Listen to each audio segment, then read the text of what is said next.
31 years spent in Cambodia with refugees and war victims have conferred him an inclusive and open mindset. The Jesuit Enrique Figaredo is the Bishop of Battambang in Cambodia on the border with Thailand. When he requested to work with refugees, however, he never expected this to be his fate. I never expected a letter from Bangkok. I expected a letter from Rome. And they told me, we have Laotian refugees, Vietnamese and Cambodians, but our priority are the Cambodians and the crippled. I come to serve, to work, and to learn, and that is where we start.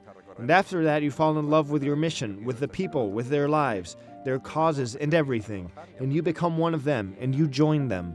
He went to a country full of forced migrants and men wounded by anti-personnel mines.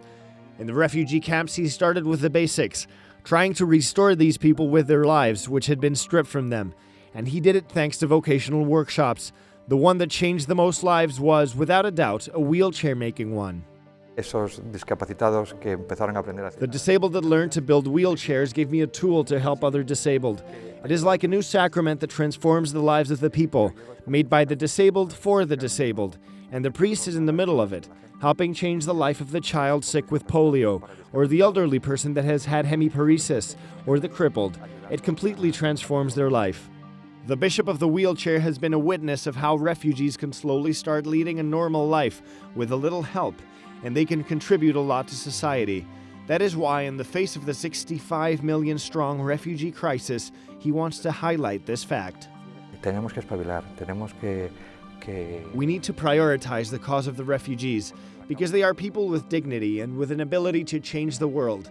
And if not, we will lose the opportunity, which will cause human civilization to go backwards.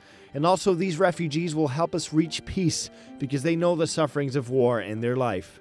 Recently, Msgr Figaredo has started a textile factory, a cafe, student residence halls, and several primary schools. What was once a country overcome by war and without a future has managed to stand on its feet once again.